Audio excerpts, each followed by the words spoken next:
Voilà un contre-champ sur le plus grand spectacle sportif gratuit au monde, le Tour de France. L'engouement, on vient de le voir, dépasse largement le cercle des passionnés du cyclisme. Le Tour est bien plus qu'une compétition sportive. C'est un morceau de notre histoire, de notre patrimoine. Ce sont des enjeux économiques, politiques et nous allons parler de tout cela maintenant avec nos invités.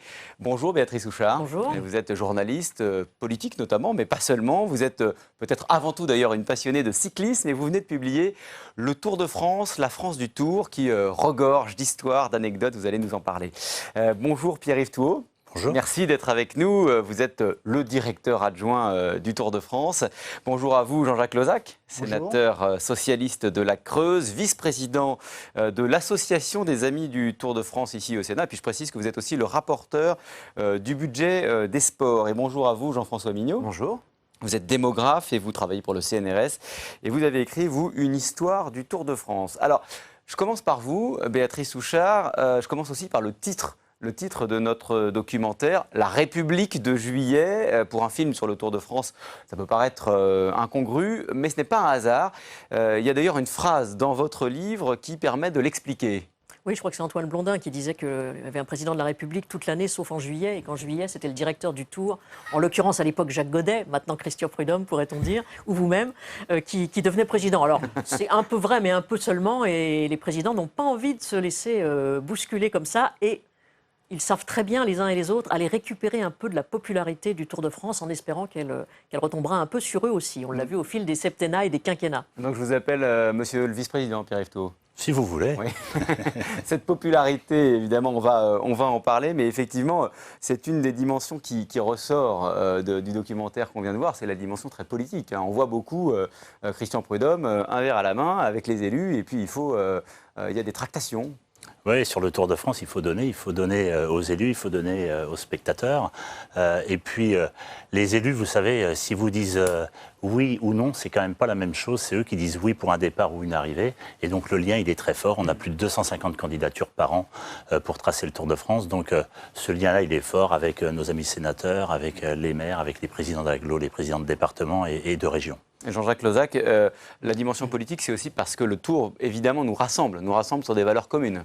Je pense effectivement que le Tour de France fédère l'ensemble de la population française, ce qui fait que la caractéristique essentielle du Tour de France, c'est cette ferveur populaire, c'est cette popularité, mais surtout cette popularité sur la durée. En fait, cette année, le centenaire du Tour de France, et ça, c'est tout à fait original. Mais je crois que la République de juillet, ça renvoie en particulier au fait que le Tour de France, c'est le Tour de France des territoires, c'est le Tour de France des collectivités locales. Donc, effectivement, il faut des liens ténus entre celles et ceux qui représentent ces territoires et les organisateurs du Tour. Jean-François Mignot, on le voit dans le film, il y a vraiment un rapport charnel presque de chacun d'entre nous avec cette compétition. Oui, vous avez raison. Les gens, en fait, quand on parle Tour de France, pensent à leur enfance, la plupart du temps, sont intéressés à voir les paysages, à voir des journées longues en juillet de vacances. On ne pense pas nécessairement d'abord au sport, on pense à tout ce qu'il y a autour et qui n'est pas pour rien, à ma vie, dans le caractère durable du succès de cette course. Je voudrais vous proposer une archive chez vous, Jean-Jacques Lozac, moment historique, parce que c'était le premier passage du Tour dans votre département de la Creuse. Regardez ce reportage de France 3 à l'époque et puis on en parle après. Dans le Tour de France, il y a les cyclistes et tous les à côté. Les agriculteurs espèrent que demain, l'à côté, ce sera elle. Creuse-Corrèze-Berry Élevage et la Selmar, deux coopératives agricoles, ont invité ceux qui commentent le Tour pour bien leur donner toutes les clés pour parler de la Creuse agricole. Je vais bien entendu parler ici des bovins et des ovins, puisque c'est un territoire qui s'y prête et je crois que ça fait la grande richesse de la région Creuse. Et donc, à partir du moment où le Tour va survoler quelques exploitations, quelques riches prairies, je pourrais évoquer un certain nombre de choses. 2 visites de ferme au programme, des limousines aux Charolaises. Rien de très impressionnant pour Bernard Hinault. Voilà plusieurs années qu'il s'est reconverti dans l'élevage en Bretagne. Il met un point d'honneur à parler de l'agriculture et de ce que le Tour peut lui apporter en image de marque. Promouvoir une région, c'est sûr, parce que la Creuse, c'était quand même un berceau un peu de la race. Et puis montrer que dans ce pays qui est la France, la Creuse et puis les autres pays, les autres régions ou départements, on sait faire des bons produits. Demain, impossible pour les caméras de les manquer. D'hélicoptère ou à terre, les vaches regarderont passer les coureurs et les commentateurs qui ont pris quelques notes devraient savoir quoi dire sur elles. Ce qui est intéressant dans cette archive, Béatrice Couchard, c'est qu'on se rend compte que, évidemment, le Tour, c'est un vecteur de communication extraordinaire pour ces régions. Bah bien sûr, on le voit bien dans le documentaire d'ailleurs, hein, comment les agriculteurs avec la FNSEA utilisent, n'étant pas péjoratif du tout dans mon esprit, hein, mais utilisent le passage du Tour pour se faire connaître. Alors, parfois, certains l'utilisent autrement, hein, quand il y a des manifestations, y compris d'agriculteurs parfois. J'ai le souvenir d'une étape entre Futuroscope et Nantes, il y a bien longtemps, où le tracé avait été changé parce qu'il y avait des manifs et que les gens qui attendaient dans un village n'ont jamais vu passer le Tour. Ça n'arrive pas très souvent, mais il y a eu quelques exemples, ou à Denain, à l'époque d'Usinor, au début des années 80, où il y avait aussi des manifestations. Donc voilà, le monde entier regarde le Tour de France, donc faire parler de soi à travers le Tour, c'est de la pub gratuite en plus. C'est de la publicité gratuite et effectivement le Tour en est le vecteur. Hein. Oui, parfois il y a toujours, souvent sur le Tour, des petites menaces, des petites actions, mais généralement, vous savez, le Tour est éminemment pacifique, donc ce serait très contre-productif en fait à bloquer le Tour de France, et c'est pour ça qu'on a ce lien aussi avec la FNSEA, les FDSEA sur ce fameux concours de l'Indart qu'on fait sur toutes les étapes, avec la remise des prix au Salon d'agriculture d'ailleurs.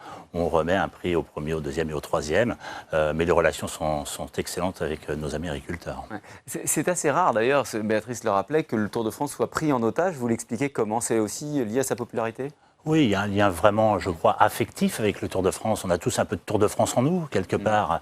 Et puis, Jean-Jacques Lozac le disait très bien, le Tour vient chez les gens. Hein. C'est la seule épreuve itinérante qui fait ça. Il vient chez les gens. Et nous, on fait un séminaire en fin d'année avec tous les collaborateurs du Tour de France. Et il y a un de nos collaborateurs qui nous a dit...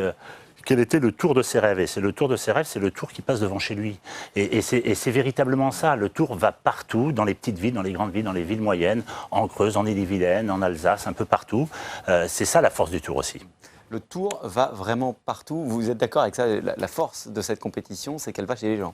Alors, il va partout en un sens. Déjà, il faut rappeler qu'en fait, jusqu'à l'entre-deux-guerres, il ne va pas du tout en Creuse, comme on l'a vu. Oui, on l'a dit, hein, 2004, voilà. le premier passage Exactement. en Creuse, c'est en 2004. Il est grand temps qu'il revienne, d'ailleurs. Ouais.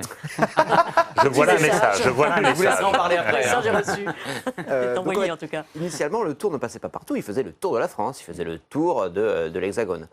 Et encore au début, sans aller dans le Nord, hein, Paris, Lyon et en montant par Nantes, ça excluait quand même une bonne partie. Donc quand les gens ont en mémoire, le Tour faisait vraiment le Tour de la France, c'est quand même c'est de la nostalgie sur un événement qui n'est pas arrivé très souvent. Il y a des contraintes réglementaires Bien aussi sûr. au niveau Et d'ailleurs, par curiosité, il y a encore des départements où il n'est jamais passé? Je ne crois pas. Je ne crois pas, puisque Non, parce nous que sommes... la métropolitaine, j'entends. la France métropolitaine, puisque nous sommes allés en Corse en 2013 avec un magnifique départ de Corse. Donc je crois que tous les départements français ont vu le Tour de France. Il y a un moment intéressant dans le documentaire, c'est cet échange entre Christian Prudhomme et puis le maire, je crois, de Val Thorens ou de la communauté de communes. Et au bout du compte, d'ailleurs, ce documentaire qui est tourné l'an dernier, en 2018, on parle d'une arrivée possible à Val Thorens, et alors elle va avoir lieu, hein, c'est ça, le 27 juillet. Elle va avoir lieu Ouais. le 27 juillet, effectivement, et André Plaisance, qu'on avait rencontré avec Christian Prudhomme avant le Tour de France également, puisqu'on reçoit quand même beaucoup d'élus, puisque je vous le disais, il y a beaucoup de candidatures. Voilà, c'était un rendez-vous qu'on a fait le matin de l'étape, en lui disant, viens, on va discuter ensemble. On avait quand même dans la tête d'aller à Val Thorens. C'est ce jour-là que le deal a été fait, non? C'est un peu plus tard. Pratiquement, vous savez, quand Christian Prudhomme s'engage verbalement, généralement, il ne revient pas sur sa décision. Et alors, le chiffre qui donne 120 000 €, c'est pas donné hein, pour une arrivée de... 120 000 € pour une arrivée, 80 pour un départ, c'est le ticket d'entrée. Je crois que si on a 250 à 300 candidatures par an, c'est que voilà, le ticket d'entrée est acceptable, sachant que certaines villes se font refinancer par les départements ou les régions. Donc, c'est tout à fait abordable. Il y a des coûts indirects, hein, Jean-Jacques Lozac. C'est-à-dire qu'une fois qu'on a payé 120 000 €, il y a d'autres choses à payer quand même pour les... Bon, effectivement, là, on met le doigt, bien évidemment, sur les enjeux qui ne sont pas simplement sportifs, tout le monde l'a bien compris, mais également sur les retombées. Et les retombées, elles sont notamment économiques, financières, médiatiques, de valorisation d'une image, donc d'une certaine notoriété. Et c'est vrai que dans un département très rural comme le mien, il a fallu en passer par une solidarité entre les collectivités pour financer les 120 000 €. Et j'ai le souvenir que la ville de Guéret, en l'occurrence, c'est-à-dire notre ville-préfecture, avait sollicité le département et la région, et donc on s'était partagé à 3 3, en 3 tiers, en parts égales, la dotation, le droit d'entrée en quelque sorte pour être ville arrivée du Tour. Et à la fin, vous y êtes retrouvé, je veux dire, les retombées économiques étaient là? Bon, c'est très, très difficile de chiffrer, bien sûr, avec précision quelles sont les retombées économiques, mais elles sont évidentes, ces retombées. Même si tout le monde trouve que le Tour passe trop vite. Vous avez dû entendre très souvent cette observation, cette réflexion. Il y a quelque chose de frustrant dans tout ça, parce qu'effectivement, Ah, dites-moi, Béatrice Souchard. Oui, non, moi, il y a une chose qui me frappe beaucoup quand je parle, surtout ces jours-ci, à propos de mon bouquin, on parle du Tour de France, donc tout le monde vous dit toujours « Ah, quand j'étais gamin, gamine, on allait attendre ». Et il y a la notion de l'attente. C'est-à-dire que l'attente est presque plus importante que, vous savez, c'est la phrase de Clémenceau, le meilleur moment de l'amour, c'est en montant l'escalier. Tout le monde parle de l'attente. Alors, le peloton passe, c'est des étapes de plate, c'est vrai qu'on entend le bruit des vélos et puis c'est fini. Et je ne suis pas sûre qu'il y ait une frustration, je pense qu'il y a un vrai bonheur et qu'il y a un bonheur dans cette attente. Et dans une période où tout doit aller très vite avec les smartphones, Internet, il y a cette espèce d'esthétique de l'attente que je trouve qui devrait intéresser les philosophes un jour. Vous avez complètement raison. Il y a le Tour, il y a les coureurs, mais il y a surtout la caravane publicitaire. Et la caravane publicitaire, bien sûr. Caravane publicitaire qui s'étend sur une dizaine de kilomètres. Et vous savez, quand on fait des études, pratiquement un spectateur sur 2 vient en première motivation pour la caravane publicitaire et un téléspectateur sur 2 regarde le Tour de France pour ses paysages. Donc le Tour de France, c'est plus que du sport, c'est plus qu'une course cycliste, c'est aussi des racines et des ailes quelque part. Et on le voit d'ailleurs, dans le film, on a quelques images d'ailleurs, c'est ces gens qui attendent et qui récupèrent les objets toute la journée. Vous êtes d'accord sur cette idée que finalement l'attente est un plaisir aussi important que de voir passer les coureurs? Oui, parce qu'on est en plein mois de vacances en fait. Ouais. Les gens sont là, ils sont en vacances, c'est parce qu'ils sont en vacances qu'ils ont eu le temps de venir et du coup ils ont tout leur temps. On n'est pas dans le métro sur la ligne 13 de Paris. Donc voilà, tout ça n'est pas du tout étonnant à mes yeux. Je veux juste rajouter une chose à propos des contributions des villes-étapes. Sur le long terme en fait, une chose dont on n'a pas parlé, c'est que ces contributions en fait, elles sont assez élevées, disons 120 000 euros, on peut dire que c'est faible, bref, c'est ça le prix de marché, disons plus ou moins. Mais il faut voir qu'au fil du temps, sur les disons 50 dernières années, la part du budget du Tour de France qui est issue des contributions des villes-étapes, elle a chuté, elle est presque plus rien aujourd'hui. C'est-à-dire qu'aujourd'hui, le Tour de France gagne de l'argent grâce aux droits de retransmission télévisés qu'il vend un peu partout dans le monde. Il ne gagne plus d'argent grâce aux villes-étapes, où c'est moins de 5% de son budget actuellement qui est obtenu grâce aux villes-étapes, alors que c'était plus de 40% dans les années 50. Tout ça pour donner... c'est-à-dire que ces questions sont importantes pour les communes, c'est-à-dire que ça représente beaucoup pour les communes, mais finalement assez peu pour le Tour de France dans le budget. La répartition n'est pas tout à fait celle-là. Les droits télé représentent environ 60 à 65%, 30% des sponsors et 10% des collectivités. Mais je voudrais quand même signaler sur le ticket d'entrée dont on parlait, on est 5000 permanents sur le Tour de France. Quand on arrive avec notre caravane, ça fait beaucoup d'hébergements. Et nous-mêmes, à ESSO, on héberge 1500 personnes qu'on prend en charge. Donc tout ce qu'on investit dans l'hébergement le soir, c'est à peu près le ticket d'entrée, en fait. Et ça, ce sont des retombées directes. Après, vous avez tous les spectateurs. Il y a 12 millions de spectateurs sur l'ensemble du Tour. Donc eux consomment.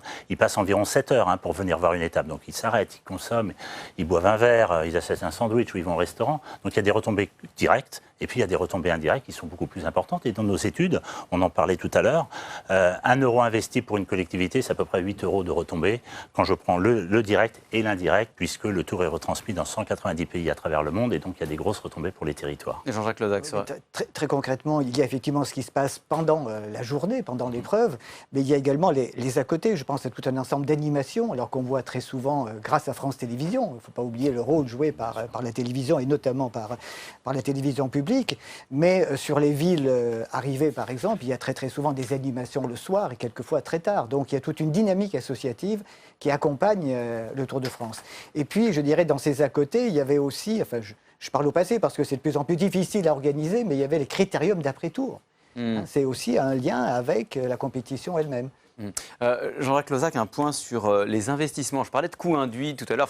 Il y a les 120 000 euros que peuvent avoir à payer les villes-étapes, mais il y a aussi tout ce qu'il faut peut-être investir avant pour pouvoir accueillir le Tour.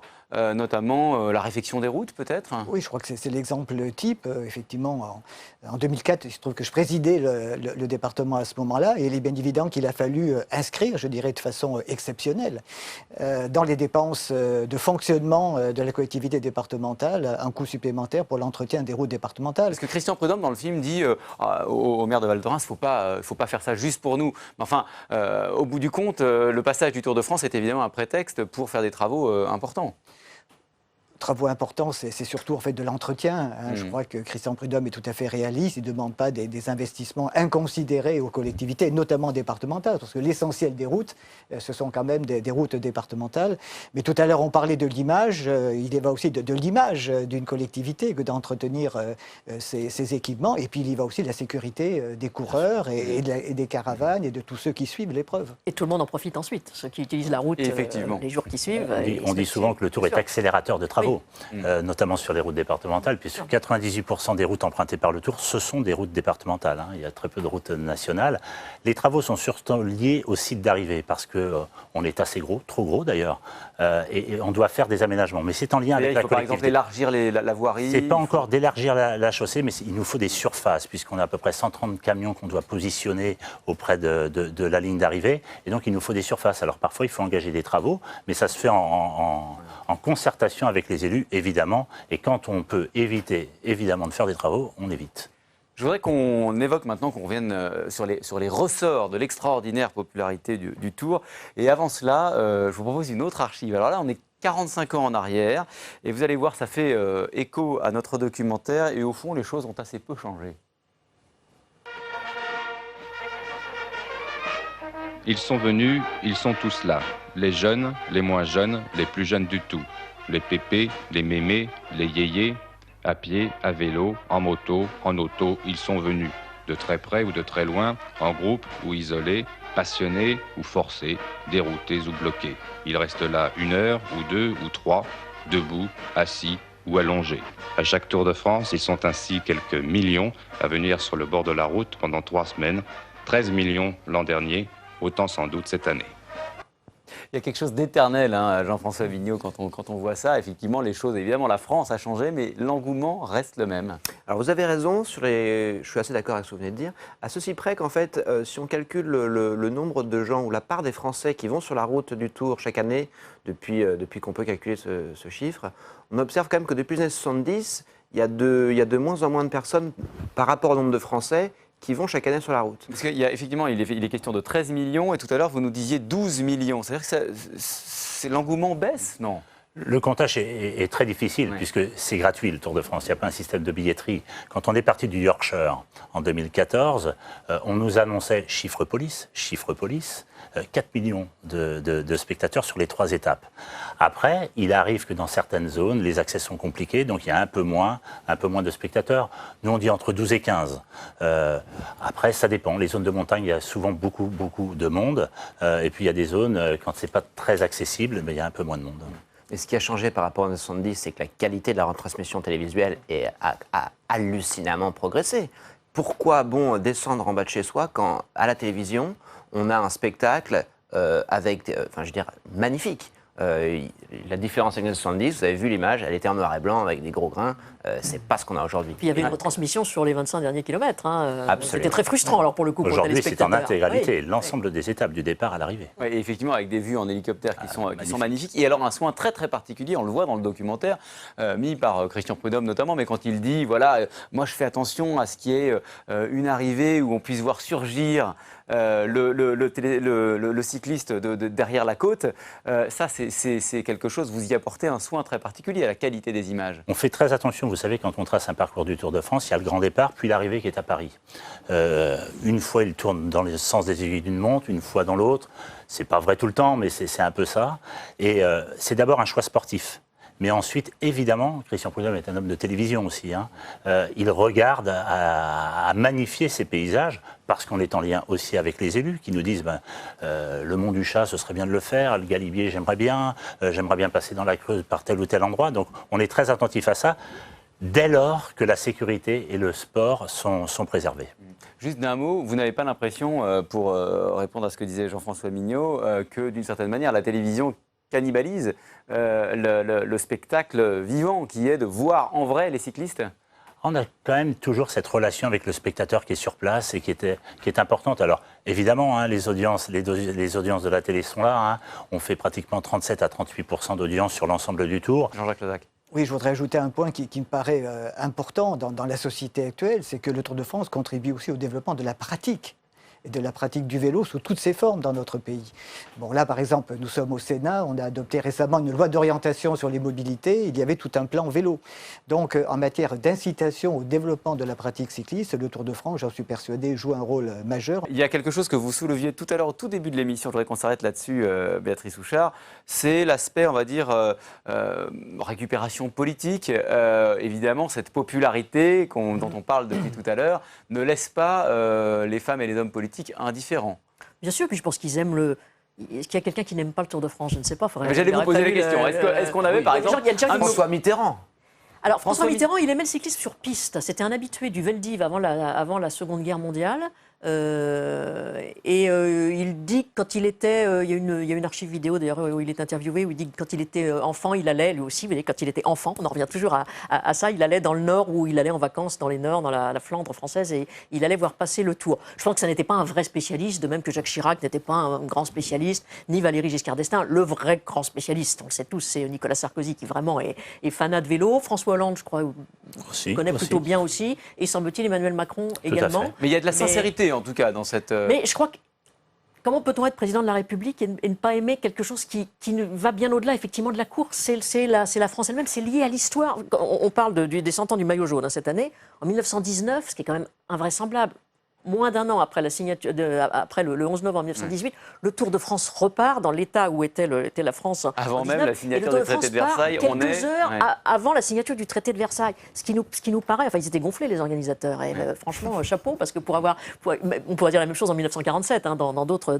circonstances. Le Tour est complètement lié à l'histoire tout le temps. Pendant le Front populaire, les communistes et les socialistes font des meetings le soir dans les villes-étapes pour rameuter le. Ils font des meetings dans les villes-étapes. Absolument, oui.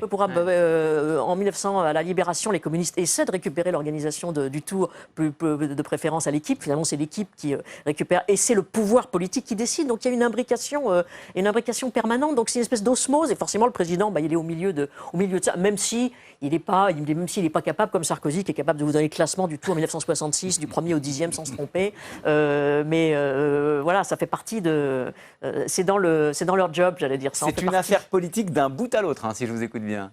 Oui, et puis c'est quand même Valéry Giscard d'Estaing qui donne le feu vert pour que le Tour arrive sur les Champs-Élysées, parce que avant, en 75, parce que notre confrère de l'époque, Yves Mourouzi, qui présentait le journal de 13h sur TF1, va le voir, parce que ça coince un peu au niveau préfecture de police, si j'ai bien compris. Et comme le président dit d'accord, et comme en France c'est comme ça, c'est le fait du prince, hein, le président dit d'accord, donc tout le monde derrière dit c'est formidable, c'est une merveilleuse idée qu'on avait eue avant vous, monsieur le président, et le Tour arrive sur les Champs-Élysées. Ouais, c'est 75. Donc le lien, ça c'est 75, ouais. Donc le lien, il est permanent.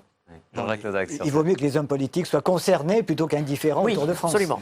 Les hommes politiques, ça rejoint ce qu'on disait tout à l'heure, c'est pas simplement les présidents de la République. Bien sûr. J'ai envie de dire, en termes de faisabilité et d'exécution du Tour de France, les choses se passent très souvent en dehors de l'Élysée ou de Matignon ou du ministère de l'Intérieur. C'est sur le terrain.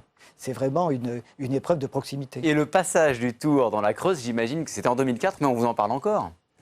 Oui, c'est la raison pour laquelle, effectivement, vous renouvelez la candidature. Guéret a déposé une nouvelle candidature, mais effectivement, ce sont des moments qui marquent dans l'histoire d'une préfecture, parce que le Tour de France, c'est aussi le mariage de l'urbain et du rural. Hein, c'est ça, c'est l'arrivée à Paris, mais c'est un petit peu le tour des sous-préfectures, des anciennes sous-préfectures. Donc, c'est aussi un moyen de retisser de la cohésion nationale. Christian Prudhomme dit une chose qui m'a beaucoup frappé. Il dit que depuis 3 ou 4 ans, on lui dit de plus en plus souvent merci. Les élus, les responsables d'associations, et même dire sur le thème. Alors on retrouve un autre sujet dont on a beaucoup parlé ces derniers mois. La Poste a fermé, on a fermé des classes, il n'y a plus de commerce dans notre village.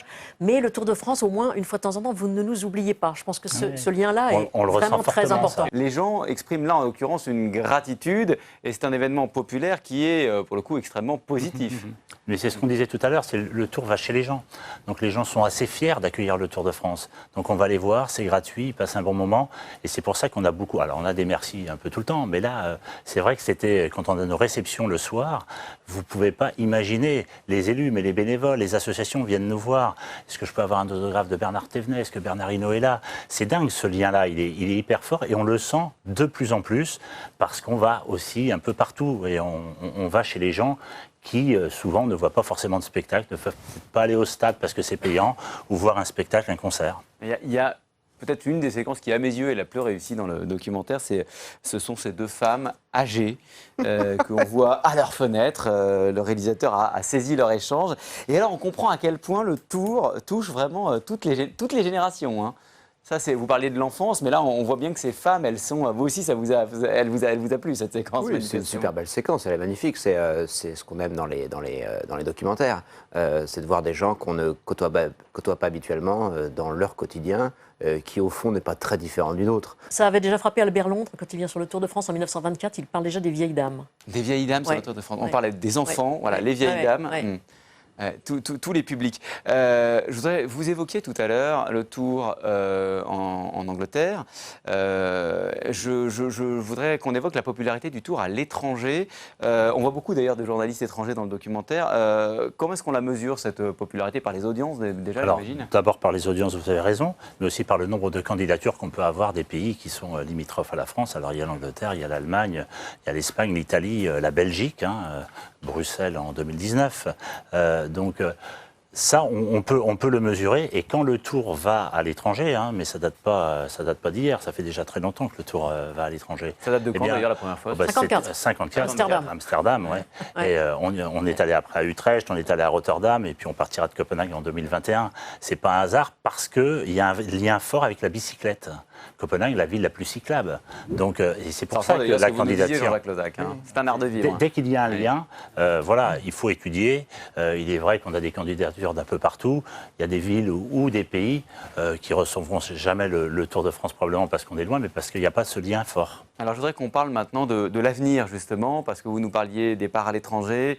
On se dit que c'est évidemment un joyau, le Tour de France, mais qu'il peut éventuellement être menacé, soit par l'évolution des modes de vie, soit éventuellement par la concurrence d'autres compétitions. C'est quelque chose que vous regardez de près, ça? Faire évoluer cette compétition? Évidemment, on regarde toutes les technologies qui peuvent aussi être développées sur le Tour de France. Vous pensez à quoi, par exemple? Écoutez, les réseaux sociaux sont très importants pour nous, pour aller toucher aussi une population plus jeune, parce que le vieillissement des spectateurs du Tour de France, nous on l'a ressenti il y a quelques temps. Alors là, on sent qu'il y a un mouvement avec des formats beaucoup plus courts, des clips, parce que les jeunes ont leur smartphone, regardent plutôt 15 minutes ou 2 minutes du Tour de France et pas l'intégralité des étapes. Donc on est très attentif à ça, et puis aussi sur le parcours, parce qu'on s'aperçoit que dès qu'on a un parcours plus attractif, des étapes plus courtes, des étapes plus nerveuses, on capte plus le téléspectateur. Donc ça, c'est très important, et nos équipes, dans notre service sportif, au Tour de France, ils passent beaucoup de temps sur les routes pour aller regarder ce qu'on peut faire, des nouveautés. Ce sera le cas cette année, mais ce sera le cas aussi en 2020. Plusieurs fois, on s'est dit que le Tour de France que les scandales, allaient avoir raison du Tour de France. Ce film est tourné 20 ans pile après l'affaire Festina, 1998. Depuis, il y a eu d'autres affaires de dopage, la tâche évidemment indélébile de Lance Armstrong. Et pourtant, malgré tout, le Tour reste très populaire. Béatrice Houchard, là encore, vous expliquez comment le fait qu'il ait réussi à survivre à ces scandales. Oui, on a souvent l'impression... Festina, c'est particulier parce que Richard Virenque était tellement populaire que tout le monde lui pardonnait tout, me semble-t-il. Armstrong, c'est un peu plus ébranlé, notamment des gens plus jeunes pour qui les premiers souvenirs du Tour de France, ça va être effectivement Festina puis Armstrong, qui n'ont pas le lien avec une période plus ancienne. Mais ça n'a pas... Ça n'a pas ébranlé je ne vais pas dire la foi, parce que le mot est trop fort, mais l'intérêt, il y a une espèce de... Je ne sais pas si une espèce de résignation, de dire « Oh, voilà, ça a toujours été comme ça », ce qui est un peu vrai d'ailleurs, même si le PO n'a pas grand-chose à voir avec la caféine ou l'éther que prenaient les coureurs des années 20, mais ça ne devait pas être terrible pour la santé quand même. Éther, cocaïne, ça ne devait pas faire de bien à l'estomac. Oui, je crois qu'on leur pardonne. On leur pardonne. Ça veut pas dire qu'il y a une sorte de déni presque collectif par rapport à cette question? Enfin, pardon de mettre les pieds dans le plat, mais... Oui, moi je serais tentée de dire quand est-ce qu'on met le nez dans le dopage des autres sports, mais c'est un autre débat, donc on va pas l'ouvrir aujourd'hui, mais j'aimerais bien, Là-dessus, parce que c'est toujours le cyclisme qui trinque et personnellement j'en ai assez. Jean-François Mignot. Il y a une dernière chose, c'est qu'entre nous, on aime bien entendu le Tour de France, on a même le cyclisme. Il y a beaucoup de gens qui regardent le Tour de France sans pour autant aimer le cyclisme, et beaucoup de gens qui aiment le Tour de France tout en restant totalement indifférents à l'intérêt stratégique extraordinaire de ce sport. Donc en fait, si vous regardez le Tour de France, principalement pour voir des paysages. Ce qui est le cas donc d'un téléspectateur sur deux à peu près, c'est ça? Un peu moins, mais c'est presque ça. D'accord, ouais. Et surtout à l'étranger. Si vous êtes un Américain ou un Japonais, vous ne regardez pas le Tour de France pour la course, vous regardez le Tour de France pour les paysages. Et de ce point de vue, si les coureurs se dopent, eh ben, en fait, on s'en fiche complètement. Oui, cela dit, si la télévision montrait juste les paysages, je ne suis pas sûr qu'il y aurait autant de monde devant l'écran. Hein. C'est le mélange entre les deux. C'est l'histoire, la géographie, un peu la littérature. C'est l'alchimie entre les deux. Ouais. Alors sur le dopage, juste, vous parliez de ça, il faut quand même qu'on lutte, il ne faut pas se dire on est résigné. Nous, on lutte beaucoup sur le... il y a beaucoup de choses qui ont été faites depuis 1998, évidemment, avec des budgets importants, mais nous ne sommes pas la fédération internationale, on ne fait pas les règles. Jean-Jacques Lodac là-dessus. D'ailleurs, ASO participe à la lutte contre le dopage financièrement, à côté bien sûr de l'État et de l'Agence française de lutte contre le dopage. Moi, sur ce plan-là, je pense qu'on peut être plus optimiste qu'on l'était à l'époque d'Armstrong ou à l'époque de l'affaire Festina en 98. Je crois qu'il est de plus en plus difficile de passer à travers les mailles du filet. Mais je crois que cette question du dopage renvoie à un aspect qu'on a peut-être passé sous silence, à savoir que le Tour de France est une sorte de dramaturgie et qui explique aussi cette popularité. Tout à l'heure, vous évoquiez Antoine Blondin. Antoine Blondin disait aussi le Tour de France, c'est la fête, on en a parlé, c'est la fête et les jambes. Et quand il dit ça, ça veut dire qu'il y a aussi énormément de souffrance et énormément de douleur, bien sûr, essentiellement du côté des coureurs. Je voudrais terminer peut-être par un des aspects très importants. Vous évoquiez les retransmissions télévisées voilà, le Tour est un spectacle gratuit pour ceux qui s'y rendent, un spectacle gratuit pour ceux qui regardent à la télé. Est-ce que ce sera toujours le cas ?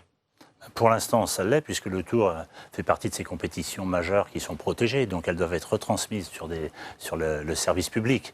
Et le contrat qui nous lie avec France Télévisions, détenteur des droits... Et quand on voit le montant, l'importance des droits télé, vous le rappeliez tout à l'heure, 60 à 65% du budget sont les droits télé. Est-ce que le Tour peut survivre sans, à un moment ou à un autre, tomber dans les mains d'une chaîne cryptée ?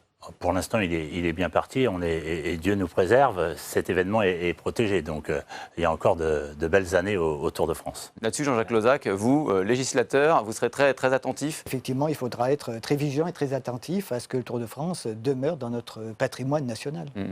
Béatrice Houchard, le Tour de France ne serait pas le même demain s'il était diffusé sur des chaînes payantes ? Bien sûr. Enfin, je ne sais pas si la course serait différente, mais l'impact ne serait pas le même. Je pense que les présidents de la République se mobiliseraient là. Je suis sûr qu'ils ne laisseraient pas... Ah, vous pensez que ça, là, pour le coup, ça deviendrait une affaire d'État. Ce serait une affaire politique. Une affaire politique, non, une affaire politique. Gardons-les. Ouais. Ça reste la plus belle, la plus grande course du monde. On a pas mal parlé de la concurrence avec le Giro. Vous m'interrogez, là, ça va être compliqué pour moi de vous dire. Si vous me posez la question, je vais vous répondre par la positive, évidemment. Le Tour bénéficie alors de cette notoriété, et puis le Tour a lieu, vous le disiez, les uns et les autres, au mois de juillet. Donc c'est sa force. Souvent, on nous demande pourquoi le Tour est si populaire, c'est sa date, en fait. Ouais. Le mois de juillet, c'est d'abord la date. C'est la date qui est importante, la période de vacances, et c'est pour ça que les gens l'aiment comme ça. Ouais, et tout le reste, je pense par exemple le Giro qui décide de partir il y a quelque temps d'Israël et puis qui envisage de partir du Japon, tout le reste est accessoire. Je vous parlais d'innovation tout à l'heure. Vous pourriez chercher à vous démarquer aussi comme ça, mais finalement le plus important pour vous, c'est la diffusion en juillet. Il faut écouter les élus. Oui. Je crois qu'ils aiment le Tour. Après, le choix des autres organisateurs, voilà, ils font leur choix, c'est à eux que ça appartient. Non, mais je suis intimement convaincu que le Tour de France s'adaptera. Bon, les mutations de la société, c'est en particulier les mutations écologiques et numériques dans la période actuelle. Donc le Tour de France, je crois, s'adaptera. Vous savez, le Tour, c'est un peu le mariage, je dirais, la rencontre entre deux réalités. D'abord, il y a formidable capacité d'organisation d'ASO, l'efficacité, la pertinence, etc. Et d'autre part, la richesse de ce patrimoine national. Tout à l'heure, on parlait de l'espace rural, mais je crois que ce n'est pas à chauvin que de dire que l'espace rural français est le plus bel espace de toute l'Europe. C'est l'espace le plus diversifié, avec la montagne, la haute montagne, la moyenne montagne, le littoral, les campagnes, les petites villes, etc. Donc, c'est tout cela qui est véritablement valorisé à travers cette épreuve cycliste. Merci beaucoup. Merci à tous les quatre. Longue vie donc au Tour de France que nous suivrons avec passion encore cette année. Quelques livres pour continuer, pour en apprendre encore davantage. Le vôtre, bien sûr, Béatrice Houchard, Le Tour de France, la France du Tour, qui vient de paraître aux éditions Calman-Lévy. Je renvoie aussi à votre Histoire du Tour de France, Jean-François Mignot. C'était en 2014 aux éditions de La Découverte. On voyait tout à l'heure Jean-Paul Olivier dans l'une de nos archives. Il a coécrit avec Christian Prudhomme, le patron du Tour, le Tour de France coulisses et secrets. C'était en 2017 aux éditions Plomb. Merci encore. Un Monde en Doc va se poursuivre et nous allons nous plonger à présent dans l'histoire du Rwanda. 1994-2019, nous sommes 25 ans après le génocide. Quel fut le rôle de la France? La vérité reste à établir. Politiques, diplomates, militaires prennent la parole, parfois pour la première fois, dans Retour à Kigali, un film exceptionnel de Jean-Christophe Klotz. Excellent week-end sur Public Sénat.